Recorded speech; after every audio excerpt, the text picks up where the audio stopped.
Bravo, bravo. Donc, on va pas faire le résumé du résumé, hein. On a déjà fait le résumé la semaine dernière. Et donc, on va essayer de continuer. Donc, déjà, juste pour que j'ai le temps de sortir mes livres, à quoi ça sert d'étudier l'ORIC? À faire des meubles. Ouais, je pense, ouais. De la déco, peut-être, je sais pas. Ça aide à savoir lire une notice. À aiguiser notre esprit et aller petit à petit vers la compréhension de la vacuité. Oui, Jordan, oh, je suis content d'entendre ta voix. Ça faisait longtemps. Oui, c'est vrai. Alors, c'est tout à fait ça. C'est vraiment aiguiser notre esprit. Et si on a cette perspective de l'ORIC, de savoir quels sont les différents types de cognition, les différents types d'état d'esprit, ça peut vraiment, vraiment, vraiment, je dirais même vraiment, nous aider à comprendre ensuite beaucoup de choses. Le Mahamudra, le Dzogpa Jempo, les Tantras, le Lamrim, tout ça, c'est vraiment la perspective de l'étude de l'Auric. Ouais, ok, très bien. Et donc, on en est toujours à connaître l'esprit, bien sûr, et on avait vu, est-ce qu'on avait vu les cognitions qui s'engagent par exclusion et les cognitions qui s'engagent positivement? Est-ce qu'on avait vu ça? Non, non. Non, Non, je crois pas. Ok. Donc, vous savez qu'on a vu les cognitions conceptuelles et les cognitions non conceptuelles. Oui. Et donc, c'est très similaire, c'est ce que va dire le texte. On va lire tout de suite si vous voulez. Donc, c'est page 60. Qui dit, Oui. cette division exhaustive ressemble à celle qui distingue les cognitions conceptuelles des cognitions non conceptuelles et décrit la manière dont la conscience atteint son objet. Si une cognition est conceptuelle, elle est une cognition qui s'engage par exclusion. Si elle est non conceptuelle, elle est une cognition qui s'engage positivement. On peut dire de manière collective, moi c'est souvent comme ça que je traduis, mais en sanskrit, vidhi, ça veut bien dire positif. Ouais, quand on a la distinction entre les existants qui sont des négations et les existants qui sont des phénomènes positifs, c'est bien vidhi dans ce cas-là. Ouais. Donc, qui s'engagent positivement ou de manière collective, vous pouvez employer l'un ou l'autre, ça revient au même. Ok. Et donc, qu'est-ce que ça veut dire? Est-ce que quelqu'un a déjà étudié les exclusions? Non. Les exclusions. L'exclusion, Ouais. c'est quand on parle par la négative, c'est ça? Oui, exactement. C'est quand on parle par la négative, exactement, tout à fait. C'est-à-dire que Voilà. La conscience conceptuelle s'engage par exclusion. Exactement. Bravo, Pascal. Ok,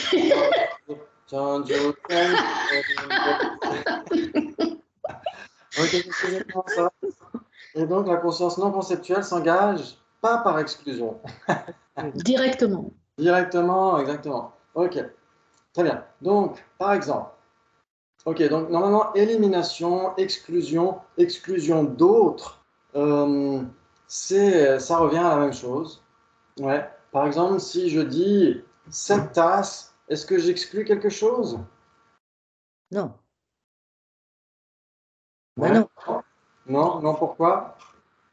Parce que tu la vois. Ok. Alors que Ok. si c'était un concept, tu penserais que c'est cette table, mais c'est pas cette tasse, mais c'est pas la table, c'est pas la chaise. Enfin voilà, tu fais au fur et à mesure, t'enlèves. Exactement. Ce qui est pas. Ouais. Oui. Malgré tout, quand je saisis cette tasse, je ne saisis pas la table dans mes mains.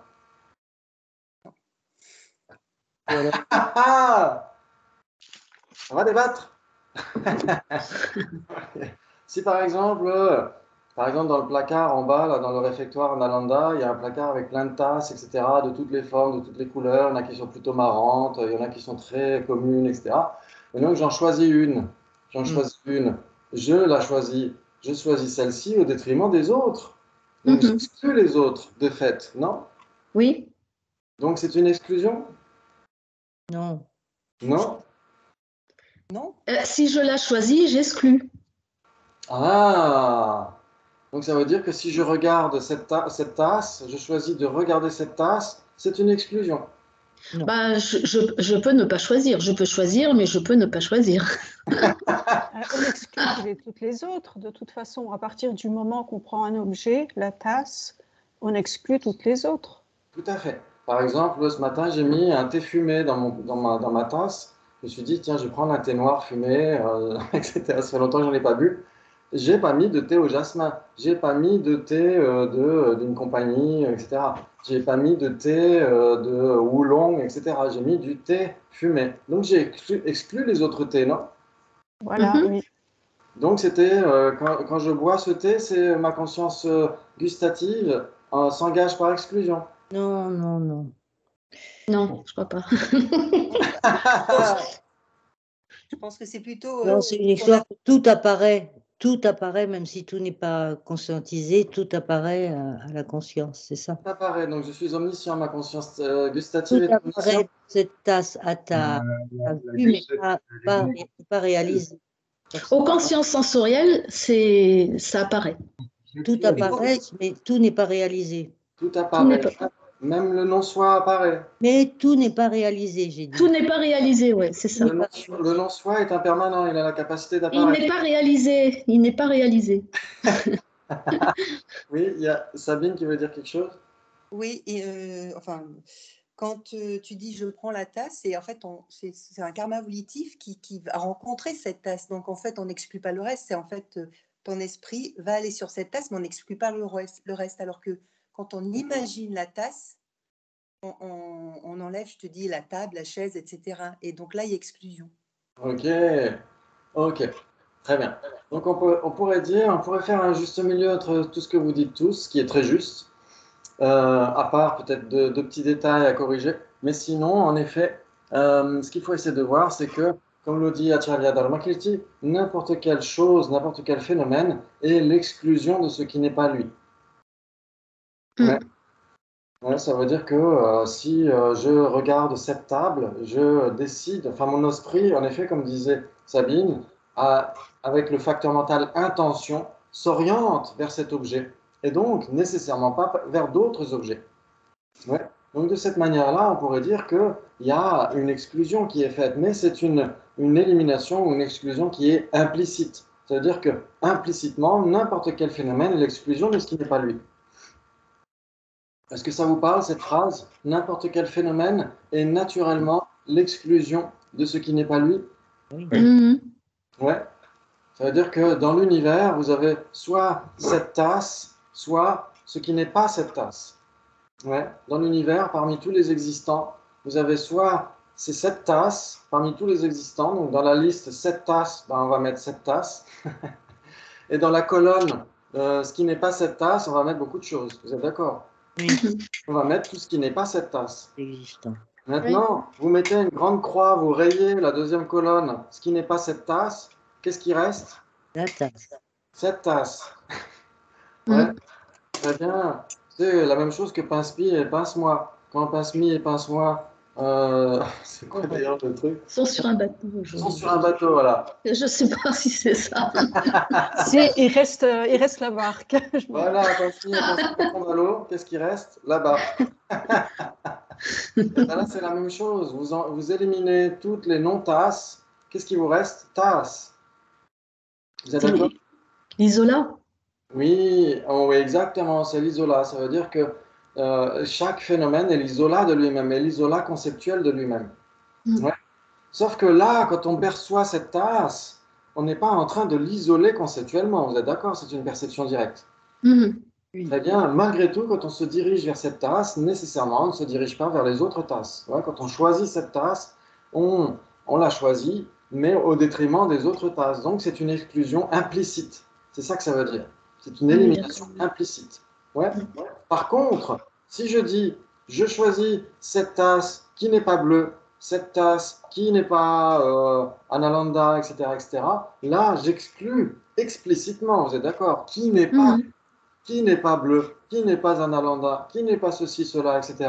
Dans ce cas-là, j'exclus explicitement. Vous êtes d'accord? Oui. Mhm. Dans ce cas-là, elle devient une exclusion. Elle devient une élimination de ce qui n'est pas elle. Elle devient une négation. Mhm. Ouais, ça vous parle? Mhm. Waouh, bravo, ça c'est super. C'est magnifique. Très bien. Ok, donc ça veut dire que la conscience. Oui. L'isola, ça va pour que pour l'exclusion explicite ou pour les deux? Oui, l'isola, c'est nécessairement une exclusion explicite, on peut dire, parce que le sens même de l'isola de tasse, c'est l'opposé de ce qui n'est pas un avec tasse. Ouais. Donc l'opposé de ce qui n'est pas un avec tasse, c'est explicite dans cette affirmation. Ouais. Ouais. Donc dans cette assertion, c'est explicite qu'on exclut quelque chose. Ouais. Que l'opposé de ce qui n'est pas un avec tasse, c'est bien la signification de l'isola. Dans la philosophie, on ne dit pas que c'est la définition de l'isola de tasse, mais ça revient à peu près à la même chose. C'est la signification de l'isola de tasse. Ouais, c'est l'opposé de ce qui n'est pas un avec tasse. Et donc là, on a vraiment une exclusion manifeste. Vous êtes d'accord? Vraiment explicite. Ouais. Un isola est nécessairement une exclusion. Et nécessairement une négation. Ouais. Oui. L'isola lui-même est la négation. Par contre, ce qui est cet isola n'est pas nécessairement une négation. Attention. Ouais. Par exemple, cette tasse est son propre isola. Vous êtes d'accord? Cette tasse est l'exclusion de tout ce qui n'est pas un avec cette tasse. Vous êtes d'accord? Oui. Très bien. Par contre, cette tasse n'est pas elle-même une exclusion. Cette tasse est un phénomène affirmatif. C'est un phénomène positif. Ouais. Donc l'isola de cette tasse est une exclusion, mais tout ce qui est cet isola, donc qu'est-ce qui est cet isola? C'est cette tasse. Cette tasse est l'isola d'elle-même. Donc cette tasse elle-même, si on dit juste cette tasse, elle n'est pas une exclusion, c'est un phénomène affirmatif, un phénomène positif. Ouais. Oui, oui. Par exemple, on va le formuler autrement. On va le formuler autrement. Très bien. Un avec tasse. Un avec tasse, normalement, c'est considéré comme étant permanent. Parce que un est permanent. Un est l'objet apparent d'une conscience conceptuelle. Ok, donc ça, on l'apprendra justement grâce à ce texte-là. L'objet apparent d'une conscience conceptuelle est nécessairement permanent. Donc un est permanent. Donc un avec cette tasse est nécessairement permanent. Par contre, tout ce qui est un avec cette tasse est nécessairement impermanent. Oui, oui. Qu'est-ce qui est un avec cette tasse? La La tasse. tasse. Cette tasse. Donc cette tasse est impermanente. Elle a été produite, elle a des causes, des conditions, etc. Elle est impermanente. Donc si c'est un avec cette tasse, c'est nécessairement impermanent. Par contre, un avec cette tasse, ça c'est permanent. Ça c'est Oui. l'isola conceptuel, on pourrait dire. D'accord. Ouais, c'est compliqué? Mhm. Ok, très bien. Donc c'est pas grave, c'est pourquoi on a les débats du vendredi soir qui permettent de tout reprendre, de A à Z. Donc c'est pour ça que j'ai refait cette saison 5 pour qu'on puisse à nouveau utiliser ces outils philosophiques de Dura pour ensuite les appliquer à Lorik, Tariq, etc. Ouais. Mhm. Si ça ne vous parle pas pour l'instant, c'est pas très grave. Essayez simplement de garder à l'esprit que soit on observe un phénomène. Ce phénomène est l'objet apparent de notre conscience conceptuelle. Ce phénomène pourrait être une abstraction conceptuelle, on pourrait dire d'une manière très superficielle et très grossière. Ce phénomène est une abstraction conceptuelle, ou alors ce phénomène est un objet d'appréhension d'une perception directe, un objet apparent d'une perception directe. Ouais. Oui. Donc soit cet objet est permanent parce que c'est une abstraction conceptuelle, soit cet objet est impermanent parce qu'il apparaît directement, il apparaît de manière explicite à une perception directe. Ouais. Et donc, on peut avoir accès au même phénomène, soit par la pensée, soit par la perception. Ouais, ça veut dire qu'on peut penser à une boulangerie et on peut voir une boulangerie. Ouais.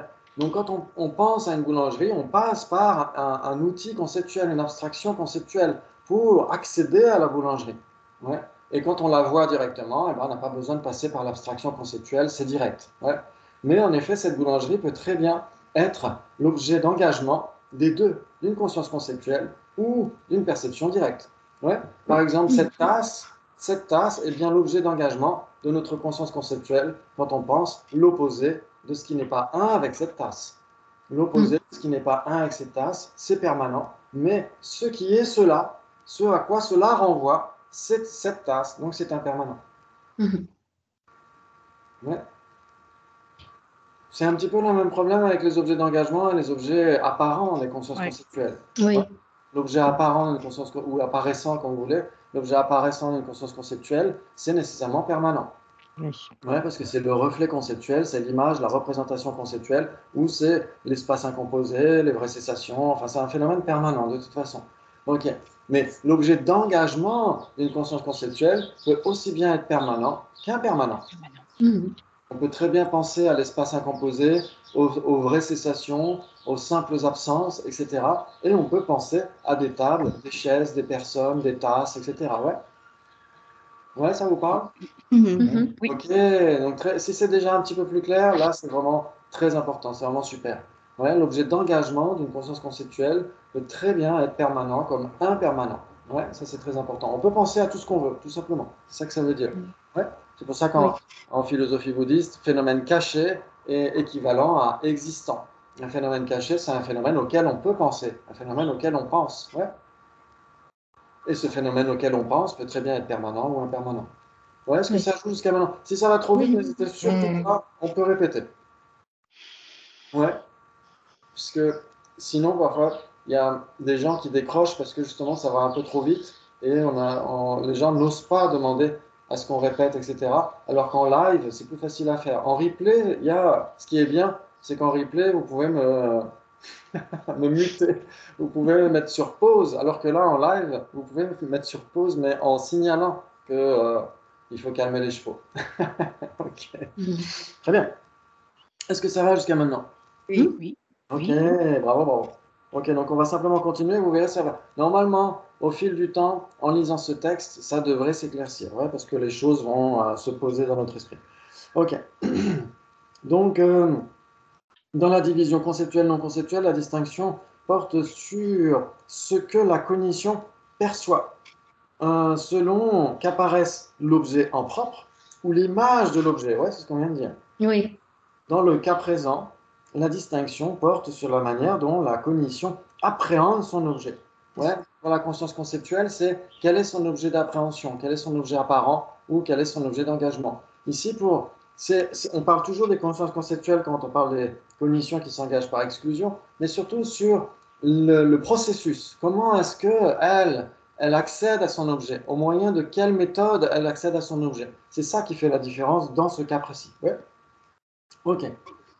Donc une perception directe s'engage positivement dans le sens où tous les aspects de son objet qui apparaissent, ce qui vient à l'existence, demeure et se désintègre avec lui, tels que les particules dont il est composé, son impermanence, sa momentanéité, etc. Ok. Ok. Donc là, c'est là où on doit faire une petite distinction. Ouais. Ça veut dire que ici, une perception directe s'engage positivement dans le sens où tous les aspects de son objet lui apparaissent, tous les aspects, pas nécessairement. Ouais. Ce qu'il faut voir, c'est que, ok, est-ce que ça vous parle deux phénomènes qui sont une même substance? On va essayer de reprendre les choses un peu plus systématiques. Est-ce que ça vous parle deux phénomènes qui sont une même substance? Ça veut dire quoi? La même entité? Ça veut dire la même entité, mais de manière plus spécifique en effet. Ces deux phénomènes qui sont une même substance sont en effet une même entité, et en plus, les deux sont impermanents. Ouais, par exemple. Est-ce que vous avez des exemples de deux phénomènes qui sont une même substance?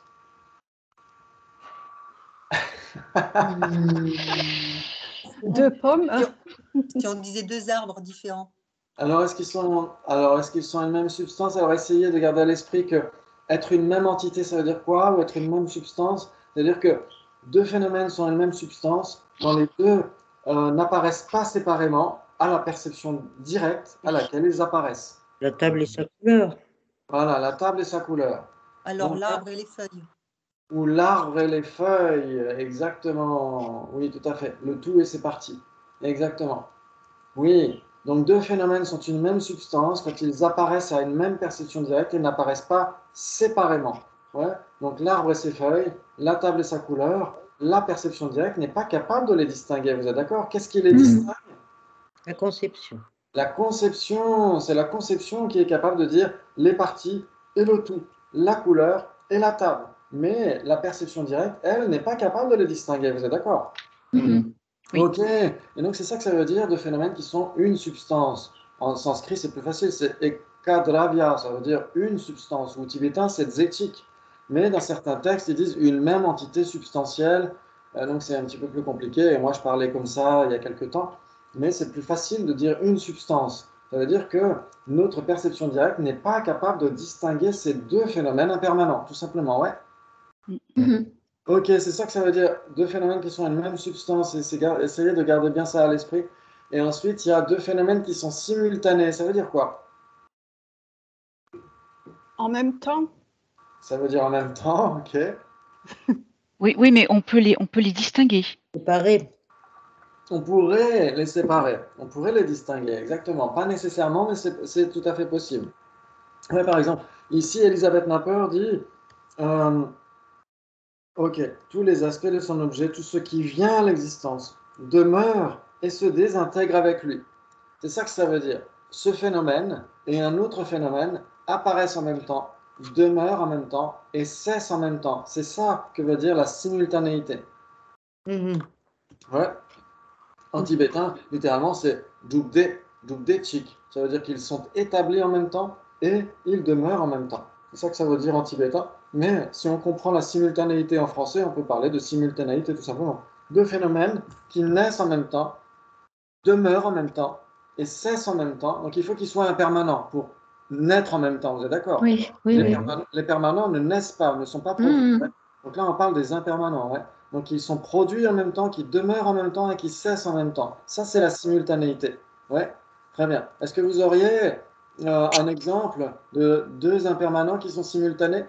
Bah, la On table, pourrait la table dire est les. silence. La pluie et l'arc-en-ciel, non, c'est pas possible? La pluie et l'arc-en-ciel. La pluie et l'arc-en-ciel. Ok. S'il n'y a plus de pluie, il n'y a plus d'arc-en-ciel. Et Ouais, Mais s'il n'y a plus d'arc-en-ciel, il n'y a pas forcément de la pluie. ouais, exactement. Donc, ça pourrait plus poser question. Ouais. Là, on pourrait dire que, à la rigueur, il pourrait être une même substance, mais pas simultanée. Ouais. Parce qu'il peut pleuvoir sans que le soleil brille. Et dans ce cas-là, il peut ne pas y avoir d'arc-en-ciel. Mais si l'arc-en-ciel est là, par contre, si l'arc-en-ciel est là, en effet, comme dit Dominique, il pourrait venir après le début de la pluie et disparaître avant la fin de la pluie. Tout à fait. Ouais. Non, Ok. la table est son impermanence, par exemple. La table est son impermanence, oui. Donc ça, c'est très important. Essayez de bien garder à l'esprit. On ne parle pas de la table et de l'impermanence, ouais, parce que la table et impermanent sont une même substance, mais ne sont pas une même substance simultanée. Ouais. Parce que si table et impermanent étaient une même substance simultanée, tous les impermanents devraient exister en même temps que cette table. Il n'y aurait pas eu d'impermanent avant cette table. Mhm. donc, ça veut dire que les deux phénomènes sont associés en même temps. Oui, exactement, tout à fait. Exactement. Si on dit maintenant la table est son impermanence, dans ce cas-là, est-ce qu'on pourrait avoir une table avant son impermanence ou Oui. l'impermanence de la table avant la table? Simultané, ouais. Ils sont simultanés. Ils sont simultanés, exactement. Non seulement ils sont simultanés, mais en plus, ils sont une même substance. Donc, ils sont une même substance simultanée. Ouais. Mhm. Oui. Ils sont une même substance parce que notre perception directe n'est pas capable de distinguer la table et son impermanence. La table et son impermanence apparaissent, mais l'impermanence n'est pas réalisée. Et de plus, notre perception directe ne peut pas les distinguer, ne peut pas les séparer. Ouais, Mhm. ouais, ça vous parle? Ouais. Oui. Ok, bravo, je surveille les sourcils froncés de Sabine. Ok, très bien. Et si on disait la cause et son effet?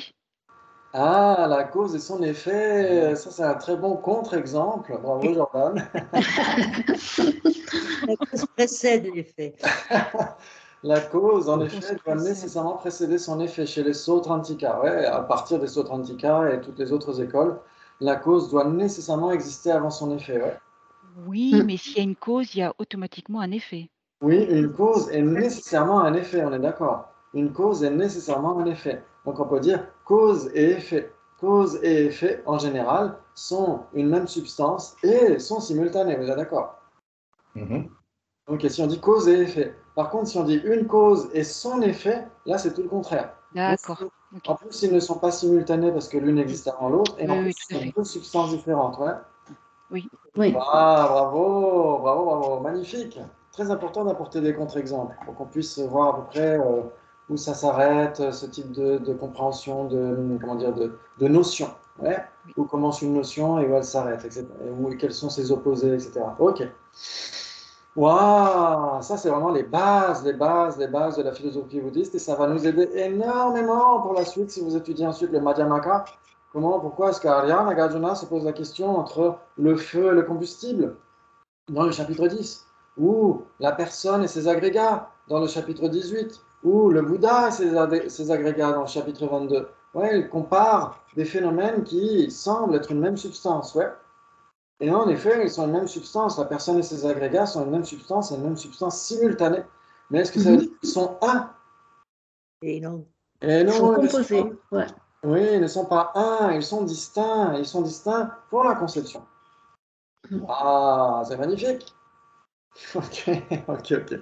Très bien. Donc, si on étudie ces bases-là, ça a justement cette perspective de comprendre ensuite le Madhyamaka, les Tantras, etc. Ok, très bien. Très bien, très bien. Donc là, oui. Est-ce que la chaleur est permanente ou impermanente? Alors, si la chaleur était permanente, elle ne pourrait pas être produite. Oui, Ouais. Elle ne pourrait C'est un pas être... produit composé. Ouais, D'accord. exactement. Ouais. Elle ne pourrait pas s'accroître ou diminuer en un lieu particulier, etc. Ouais. Donc, c'est Ah pour oui, ça qu'elle est impermanente. Ouais, la chaleur est impermanente. Ouais. Ok. Très bien. Très bien. Ok. Et donc, ici, vous avez compris qu'il y a deux phénomènes qui peuvent être une même substance. Ça veut dire quoi? On ne peut pas les distinguer. Oui, mais Même entité. qui ne peut pas les distinguer? la La Perception directe. La perception directe, ouais, c'est très important, parce que la conception le peut. Si on... Ouais, elle peut. Ouais, ok. La perception directe ne peut pas les distinguer et ils apparaissent à une même perception directe. Ouais, ok. Donc ça, c'est une même substance. Ensuite, vous avez compris ce que veut dire simultané. Oui. Ok, Oui. très bien. Et donc, il y a 4 possibilités entre une même substance et simultanéité. Ouais, c'est ça qu'il faut garder à l'esprit. Il n'y a pas de corrélation infaillible entre l'un et l'autre. Ok, très bien. Et donc, on a des phénomènes qui sont une même substance simultanée. Par exemple, la table et son impermanence. Ouais, la table et son impermanence sont une même substance et sont simultanées, donc sont une même substance simultanée. Ouais, ok, très bien. Maintenant, il y a des raffinements en philosophie bouddhiste. On va dire qu'il y a non seulement Jugde Zeichik en tibétain, donc une même substance simultanée, mais il y a aussi Yul Du Ranching Kan la Tote Jugde Zeichik. Il y a une même substance simultanée en termes de localisation, en termes De nature, oui, de nature et de temporalité. temporalité. Oui, exactement. Localisation, temporalité et nature. Ok, ça va nous aider à comprendre un point spécifique. Ça veut dire que, très bien, tout à l'heure, Sabine parlait du tout et de ses parties. Ouais, on a dit le tout et ses parties, donc les feuilles et l'arbre, on pourrait dire la partie arrondie ici et la tasse sont une même substance simultanée, vous êtes d'accord? Oui. Ok, très bien. Mais est-ce qu'ils sont une même substance simultanée en termes de localisation? Oui. En termes de temps? Oui. Oui. Mais pas en termes de nature. Pourquoi? Parce que si je tourne la tasse, la magie de la physique et de l'épistémologie, si je tourne la tasse, je ne vois plus cette partie-là. Mm. Et pourtant, elle est une même substance simultanée avec la tasse, donc elle devrait m'apparaître, puisque la tasse m'apparaît. Mm. Vous êtes d'accord ou pas? Oui, oui, Oui, oui. oui. Oui, oui. Ok. On attend la Ici, suite. Parce qu'il est conceptuel. on pourrait prendre Lance. On va prendre Lance, ça va être beaucoup plus spectaculaire, vous allez voir. Le mec s'émerveille d'un truc à 8h du matin. Faut que j'arrête de fumer. Hein. Très bien. Donc là, Lance, qui est une partie, et le tout, la tasse, sont une même substance simultanée. Vous n'avez pas l'anse de la tasse et la Oui, tasse oui. qui seraient séparées, et etc., qui ne seraient pas dans la même temporalité, qui ne seraient pas simultanées.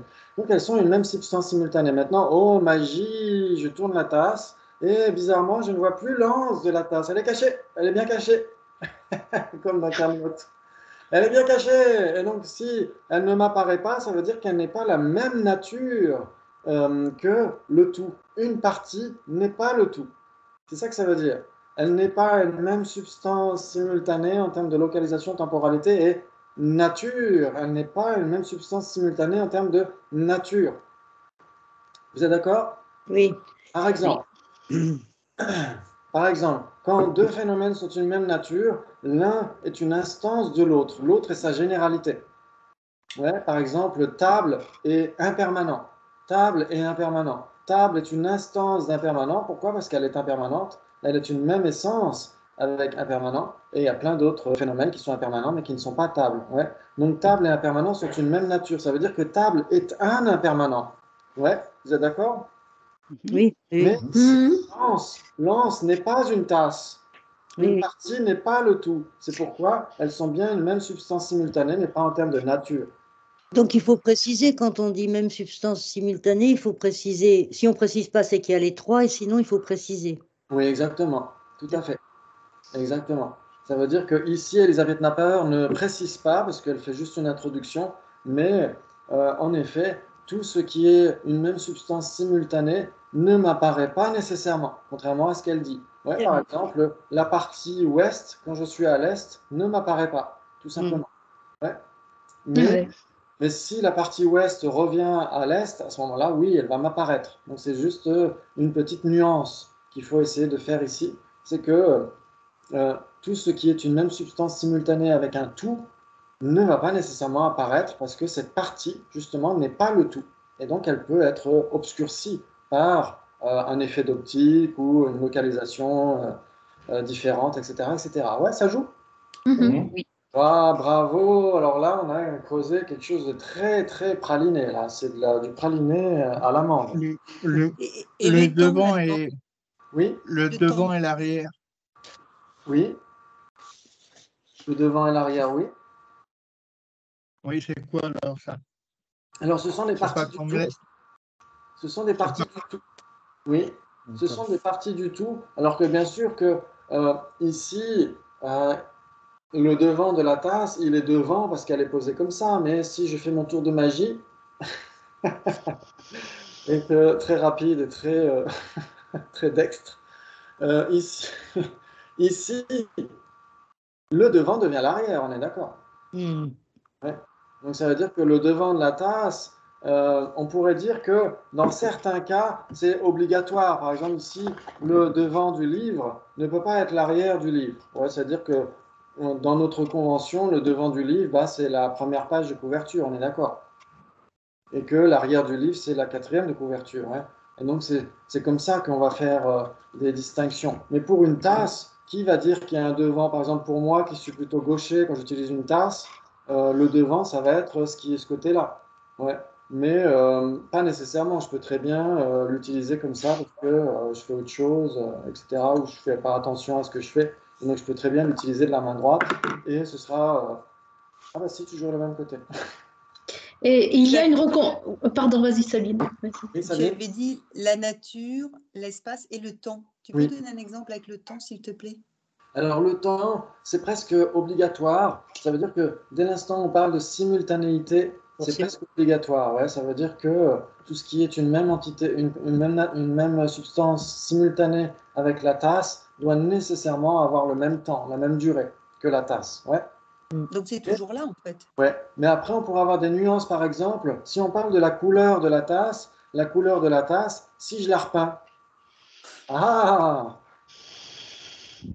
Si je la repeins en vert, si la couleur rouge ne me sied plus et que je la repeins en vert demain, est-ce que la nouvelle couleur de la tasse aura été une même substance simultanée en termes de localisation, de temporalité et de nature? Oui, c'est ça, oui. Oui, ça aura changé. Ça aura changé parce que la couleur verte, elle viendra le 23 septembre, alors que la rouge, elle, c'était bien avant. Ouais, c'était quand la tasse a été produite. Donc de ce point de vue-là, on pourrait faire une distinction aussi, ouais. Alors moi, je pensais qu'il y a une reconstitution de l'objet dans son ensemble qui se fait. Oui, on peut dire ça. On peut dire ça. On pourrait dire que du point de vue des neurosciences, c'est ce qui se passe dans notre cerveau. Notre cerveau Voilà. construit une certaine réalité. Reconstitue, ouais. Ouais, exactement. L'objet dans son ensemble. Ouais. Et c'est vrai que pour les Sautrantika, c'est beaucoup plus basique. Ils vont juste dire que dans l'entité substantielle de la table, il y a sa couleur, il y a sa forme, son contour, ses particules, son impermanence, etc. Et tout cela doit être une même entité substantielle, donc une même substance simultanée avec cette tasse, mais il faut faire des raffinements, parce que le tout n'est pas la partie n'est pas le tout, la couleur peut changer, une partie peut se trouver là, et pas ici, etc. etc. Ouais. Donc c'est là où justement les épistémologues, Suotrantika et autres, dans la tradition bouddhiste, vont faire ces raffinements pour essayer de justement pallier à certains contre-arguments qu'on pourrait leur opposer, en disant bah oui, mais vous dites que c'est tout ce qui appartient à la même nature impermanente de la tasse doit m'apparaître. Ouais, mais l'anse, elle ne m'apparaît pas là, donc elle n'est pas une même substance simultanée avec la tasse. On va dire bah si, mais elle n'est pas une même substance simultanée avec la tasse en termes de nature. Ouais. Ok, bravo, bravo, bravo, ça c'est très important. Est-ce que ça vous parle jusqu'à maintenant? Oui. Waouh, alors là, bravo. Là, bravo, bravo, bravo. Ok. Donc c'est ce qu'elle est en train de dire en bas de la page 60. Une perception directe s'engage positivement dans le sens où tous les aspects de son objet lui apparaissent. Donc tout ce qui vient à l'existence demeure et se désintègre avec lui, sauf ce qui est d'une nature différente, dans le sens la partie n'est pas le tout, etc., etc. Telles que les particules dont il est composé, son impermanence, sa momentanéité, etc., etc. Et ensuite, la note parle d'un texte vraiment exceptionnel qui n'existe qu'en anglais pour l'instant, ou bien sûr en tibétain, mais en anglais dans Knowing, Naming and Negation de Anne Klein.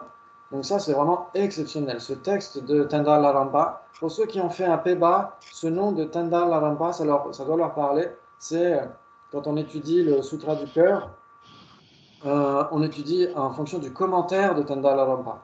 Hein, dans les P-BA de la FPMT, on étudie le Sutra du cœur au travers du commentaire de Tendai Larampa.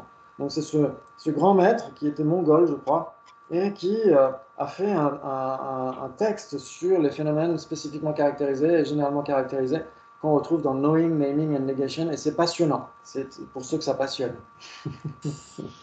Voilà. Ensuite, elle s'engage vers son objet de manière positive, sans rien éliminer. Sans rien éliminer explicitement. Oui. Ouais. Sans rien éliminer explicitement. Parce que quand on choisit une tasse, nécessairement, on ne choisit pas les autres. Mais on ne fait pas d'élimination explicite. C'est ça qu'il faut garder à l'esprit. Très bien. Toutefois, la simple apparence, parce que là, le traducteur met apparition, mais on parlait d'apparition avec Pascal tout à l'heure. Et donc, une apparition et une apparence, c'est pas tout à fait la même chose. Donc, moi, je vais garder apparence. Ouais, apparition, ça fait un peu Oui, mystique. c'est bizarre. Ok. Toutefois, la simple apparence de cette totalité à la conscience n'entraîne pas qu'elle soit authentifiée. La plupart des aspects ne sont pas certifiés ou authentifiés du fait de l'interférence de la pensée et des prédispositions. Ok. Oui, on a des prédispositions, on a des empreintes de la saisie de permanence. Ouais. On saisit la permanence là où il n'y a pas de permanence. Ouais, par exemple, cette table, depuis tout à l'heure, ne me donne pas l'impression d'avoir changé, ne me donne pas l'impression d'avoir vieilli de 3/4 d'heure. Et pourtant, elle a vieilli de 3/4 d'heure. Donc, qu'est-ce qui donne cette illusion? C'est Jawa Shenjung en tibétain. Jawa Shenjung, ça veut dire des moments différents qui apparaissent, donc Shen différents, Jung qui apparaissent, Jawa qui sont similaires. C'est trop similaire pour pouvoir être certifié. Ouais. Par exemple, des fois, vous pouvez avoir deux personnes qui ont une voix très similaire. Je connais des gens, j'ai des amis qui ne se connaissent pas nécessairement, et pourtant, quand on entend l'une, on a l'impression que c'est l'autre. Et quand on entend l'une, enfin l'autre, on a l'impression que c'est l'une. Si on les entend au téléphone, on a l'impression vraiment on peut les confondre. Et j'ai des nièces qui sont jumelles, et c'est pareil, elles ont des voix très similaires, et même l'un de mes beaux-frères n'arrive même pas à les distinguer. Il fait des fois une blague un peu en faisant comme s'il parlait à l'une alors qu'il parle à l'autre. Mais parfois, elles sont tellement similaires que parfois on a l'impression de parler à l'une alors que c'est l'autre, etc. Donc là, c'est pareil. Ça veut dire que le moment actuel de la table est tellement similaire au moment précédent qu'on a l'impression que c'est le même. Ouais. Et donc, c'est exactement ce que veut dire Jara Shenjung. C'est un autre moment qui survient, mais il est tellement similaire qu'on ne peut pas certifier la distinction, la différence. Ouais, ok. Eh bien, c'est ça qui advient avec l'impermanence subtile de la table. L'impermanence subtile de la table doit apparaître, parce qu'elle est une même substance simultanée avec la table. Elle doit apparaître. Elle est une même substance simultanée en termes de localisation, de temporalité et de nature. C'est-à-dire que la table, l'entité même de la table est impermanente.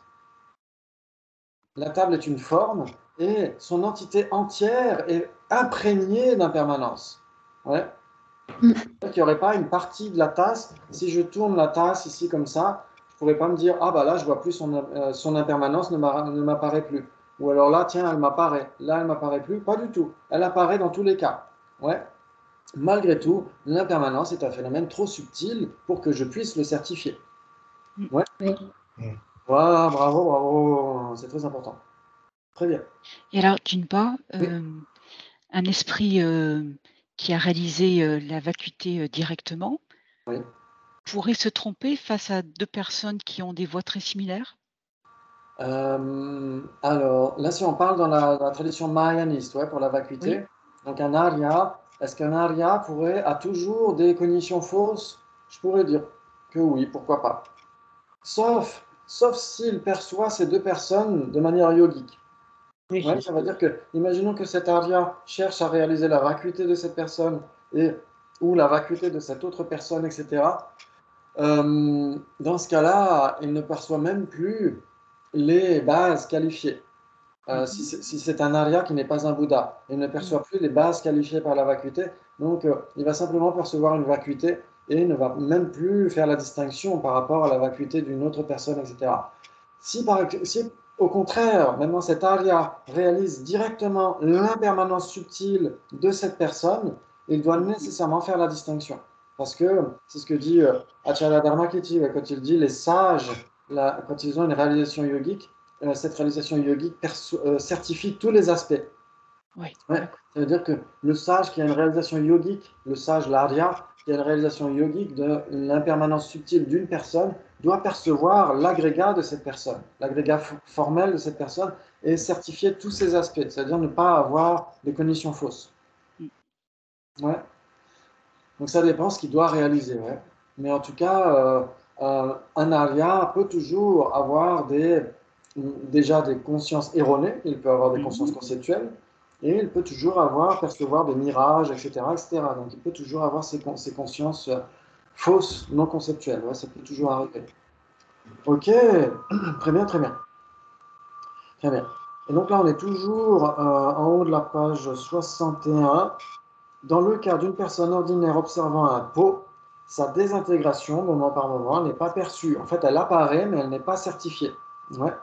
À cause d'une profonde prédisposition à saisir la permanence, ainsi que de la perception de la chaîne des moments successifs de type similaire. C'est exactement ce qu'on vient de dire. Ouais. Ok. Il reste néanmoins possible par entraînement de percevoir tous ces aspects qui apparaissent à la perception directe. Alors, l'entraînement méditatif, c'est l'une de ses vocations, bien sûr, c'est d'échapper aux conditions fausses, bien sûr, d'abord, et ensuite à toutes les consciences erronées. Mais est-ce qu'une conscience visuelle, chez les êtres ordinaires ou même chez les Aryas, qui ne sont pas des Bouddhas, est-ce qu'une conscience visuelle peut réaliser l'impermanence subtile? non. Non, qu'est-ce qui peut réaliser l'impermanence subtile? La conscience mentale directe, enfin, Yogique, direct. Ouais. Oui, une perception directe yogique, exactement. Et une perception yogique est nécessairement pas sensorielle, vous êtes d'accord? Oui. Mental. Ouais, très bien, bravo, bravo. Ça, c'est super. Donc, bien sûr, on va creuser le sujet par la suite. Très bien. La pensée, par contre, s'engage vers son objet par exclusion. Elle appréhende une image générale sans en appréhender les caractéristiques spécifiques, de sorte qu'une pensée qui appréhende peau perçoit une image qui est l'opposé de ce qui n'est pas peau. Ouais, l'opposé de ce qui est non peau. Ok. Donc on en a parlé tout à l'heure. Oui. Tout à l'heure, on a spécifié pour l'isola. L'isola est plus spécifique encore une double exclusion. Une exclusion mentale ou une double exclusion. C'est-à-dire que il y a une différence fondamentale entre, d'un côté, l'opposé de ce qui n'est pas un avec pot, et de l'autre côté, l'opposé de ce qui n'est pas pot. Mm. Vous êtes d'accord? Qui dit Oui. oui, qui dit non? Ok, je vais répéter. On a, on a d'abord d'un côté, sur le ring, on a l'opposé de ce qui n'est pas un avec pot. Oui. Et de l'autre côté, on a l'opposé de ce qui n'est pas pot. Est-ce Oui. que, on va dire, l'opposé de ce qui n'est pas un avec tasse et l'opposé de ce qui n'est pas tasse? Vous allez voir, c'est beaucoup plus clair. Ok. Est-ce que cette tasse rouge est l'opposé de ce qui n'est pas tasse? Non. Ah bon? Attends, tu peux répéter? Est-ce que Cette tasse rouge est oui, l'opposé de ce qui n'est pas tasse? Elle en fait déjà, partie. déjà elle n'est pas rouge, elle est Oui. orange. Ah, pardon. Pas rouge. Ok, cette Ah, tasse, moi, je la vois orange en tout cas. ok, cette tasse orange. On avait dit permanent et permanent, on avait dit. Est-ce que cette Alors, est-ce que tasse c'est orange, tasse orange? est-ce que cette tasse orange est l'opposé de ce qui n'est pas tasse?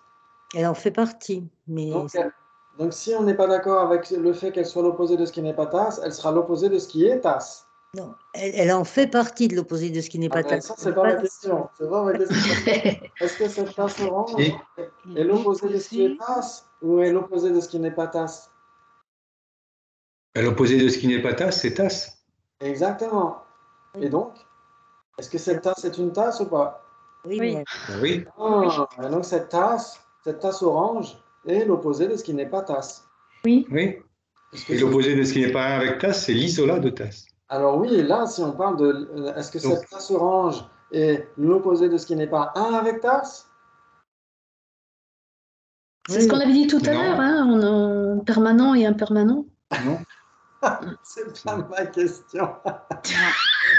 Non, non, non. Est-ce qu'on pourrait le formuler autrement? Est-ce que cette tasse orange est l'isolat de tasse? Non. Ah, elle n'est pas Oui. l'isolat de tasse parce que... Si, elle si, est- puisqu'on elle est. l'exclut, elle est orange. Ah, ok, donc ça veut dire que tasse orange est une avec tasse. ben non. Ah non. Tasse orange n'est pas différente de tasse. Si. Si, Ah. Ah oui, oui, c'est différent, oui. Tasse Si orange. tasse orange est différente de tasse orange n'est pas une avec tasse. Et donc tasse orange est l'opposé de ce qui est un avec tasse. Tasse orange n'est pas l'opposé de ce qui n'est pas un avec tasse. Et dans tous les cas, Hein? Pardon? dans tous les cas, Oui, dans tous les cas, comment ça? dans la vacuité, Il y a- il y a- Oui. Tasse orange est différente de tasse, ça c'est sûr. Alors ça c'est sûr, tasse orange. pas dans la En fait, ce qui est dur, c'est qu'il y a trop de négations. Oui, exactement. Oui, il faut C'est ça ça demande qui un nous petit perd. exercice. Hein. Ça C'est demande ça. un En petit fait, exercice. on pourrait dire qu'une double négation devient une affirmation, non, pour s'en Ah oui, sortir. de toute façon. Voilà. Ça, Voilà, bravo. donc, Tout à alors, fait. vas-y, si tu redis ta dernière phrase où il y a plein de négations dans tous les sens. Ok. Donc, si- il y a pas dans la vacuité aussi. Alors là, pour les sauts Trantica, il y a pas, la vacuité est un non-existant. Ah oui, c'est Voilà. vrai. Oui. Ah, Ok. à chaque fois, je me fais piéger. Chaque fois. Ok. Est-ce que tasse orange est une avec Je vais le tasse? noter en rouge. Non, tasse orange n'est pas une Ça, avec. on a dit Non, non, elle on n'est pas était une avec d'accord. tasse, ça c'est sûr. Ouais, Tasse on orange, était d'accord.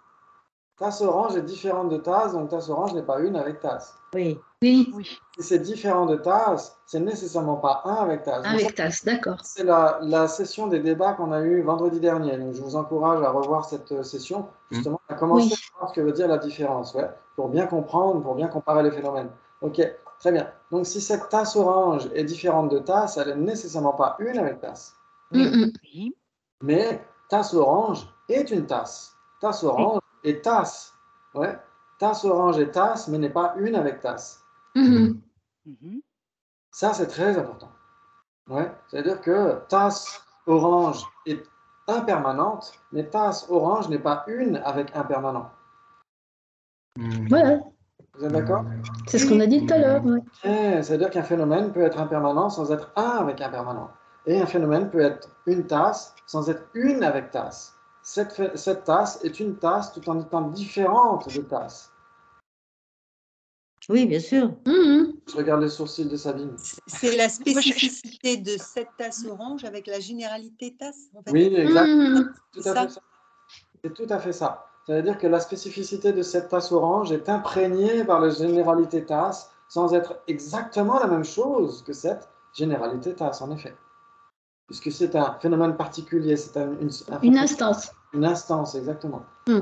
Une instance de la généralité tasse, et une instance de la généralité tasse ne peut jamais être une avec la généralité tasse, et nécessairement différente de la généralité tasse, tout en étant une tasse, tout en étant imprégné par la généralité tasse. Ouais.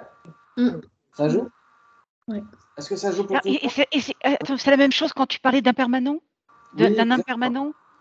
c'est exactement la même On ne chose. parlait pas de la nature, on parlait du fait des impermanents, des phénomènes impermanents. Exactement, ça veut dire que quand on parle de cette tasse, c'est un impermanent, en effet.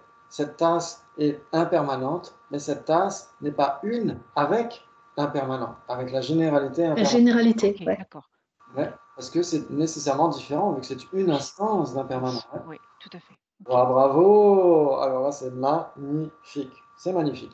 Donc, ça nous aide à comprendre comment la conscience conceptuelle fonctionne parce qu'elle passe par l'exclusion, par la double exclusion, ou l'exclusion de ce qui est autre. Anyapora, en sanskrit, c'est l'exclusion de ce qui est autre. Ouais.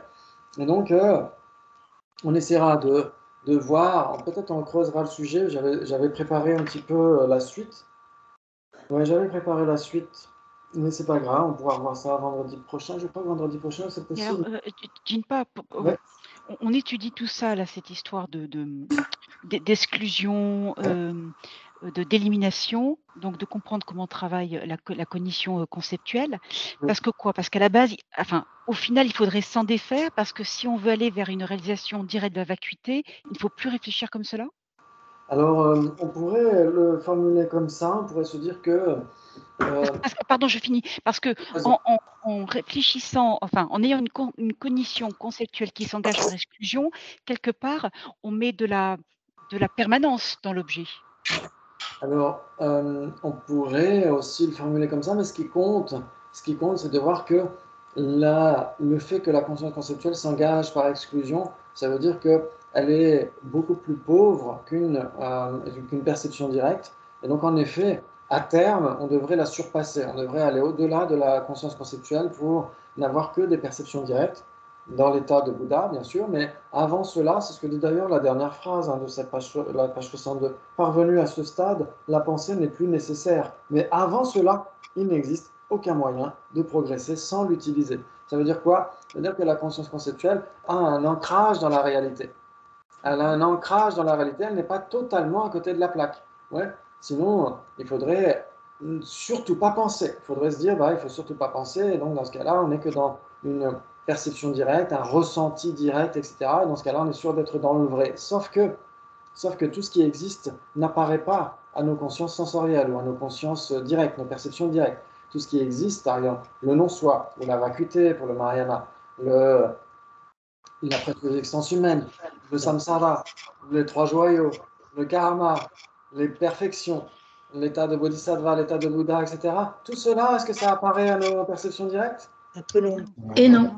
Rien Non, de pas tout du tout. ça n'apparaît à nos perceptions directes. Non. Et donc, comment est-ce qu'on fait pour y accéder? Grâce Le à la concept. raison. Grâce au concept, exactement. Mais le concept, comme on a dit, il est très pauvre, il sélectionne, il s'engage par exclusion. Donc parfois, on peut trop exclure, parfois on peut ne pas suffisamment exclure. Il y a un exemple, je vais vous parler de cet exemple-là, qui est donné par Anne Klein dans Knowledge and Liberation.